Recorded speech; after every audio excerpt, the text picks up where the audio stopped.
ஆனா எனக்கு மாண்புமிகு உயர்நீதிமன்றம் என்ன சொன்னாங்கன்னு தெரியல. ஆனா ஒரு விஷயத்தை புரிஞ்சுக்கணுங்கன்னா, டெமோக்ரஸியினுடைய மிக மிக முக்கியமான விஷயமே மக்கள் ரோட்டுக்கு வீதிக்கு அமைதியான முறையில் ஆர்ப்பாட்டம் செய்வதுதான் ஒரு டெமோக்ரஸியினுடைய ஃபண்டமெண்டல். அது இல்லை என்றால் அரசியல் கட்சி நடத்த வேண்டிய அவசியம் யாருக்கு இல்லை, பிரஸ் இருக்க வேண்டிய அவசியம் இல்லை. அதனால் பாட்டாளி மக்கள் கட்சி செய்திருக்கக்கூடிய போராட்டத்தை நான் வரவேற்கிறேன். சகோதரர் விஜய் அவர்கள் ஜனநாயக முறைப்படி ஆளுநரை சந்திச்சதை வரவேற்கிறேன்.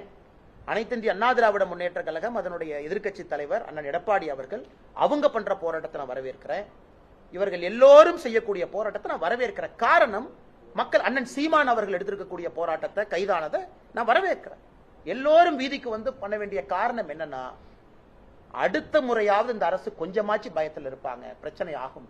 அதனால எல்லா கட்சிகளும் வீதிக்கு யாரும் பஸ் உடைக்கலையே, யாரும் கல்லெடுத்து போடலையே, யாரும் காவல்துறையினுடைய சட்டையை கை வைக்கலையா, எல்லாம் அமைதியான முறையில் பர்மிஷன் கொடுக்கலையே அரெஸ்ட் பண்ணிக்க, அப்படித்தான் இருக்கும். அதனால எங்கே மாண்புமிகு உயர்நீதிமன்றம் என்ன சொன்னாங்க எனக்கு தெரியாது. பட் இருந்தும் ஒரு அரசியல் கட்சி தலைவராக நான் சொல்லக்கூடிய எங்களுடைய வாதம் அது.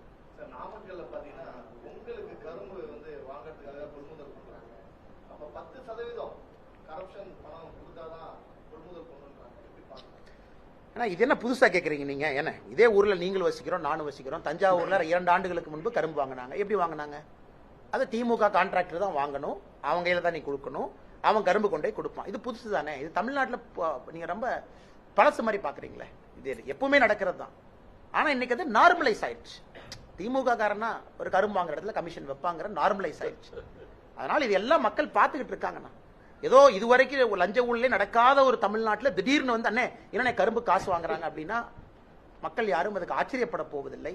இன்னைக்கு ஸ்டேட் ஆஃப் அஃபேர்ஸ் இவ்வளவு மோசமா இருக்கு. அதனால் இது ஒரு விவசாய பெருமகனும் இதை பார்த்து கொண்டிருக்கின்றார்கள் என்று நம்புகின்றோம்.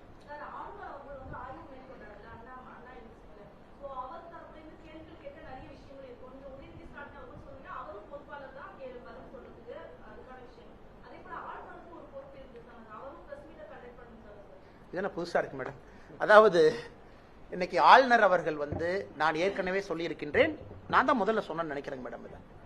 ஆளுநர் அவர்கள் எதற்கு பத்திரிகையாளர் சந்திப்பு நடத்தணும்னு கேட்டேன். அதாவது அந்தந்த மாநிலத்தினுடைய ஆளுநர்கள் ஸ்டாண்ட மாத்திக்கலீங்க.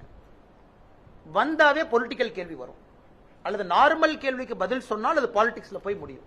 சட்டம் ஒழுங்கு சரியில்லைன்னு ஆளுநர் சொல்றாரு. அது தமிழக ஆளுநர் சொல்லலாமா? கேள்வி நம்பர் 1. தமிழக ஆளுநர் சொல்றதுக்கு அனுமதி இருக்கா? கேள்வி நம்பர் 2. அதனால் என்னை பொறுத்தவரை ஆளுநர் அவர் வேலையை செய்யறாரு. இங்க ஆளுநர் லெப்டினன்ட் கவர்னர் இல்ல, இஸ் அ கவர்னர். லெப்டினன்ட் கவர்னராக இருந்தால் சகோதரன் நீங்க கேட்கிற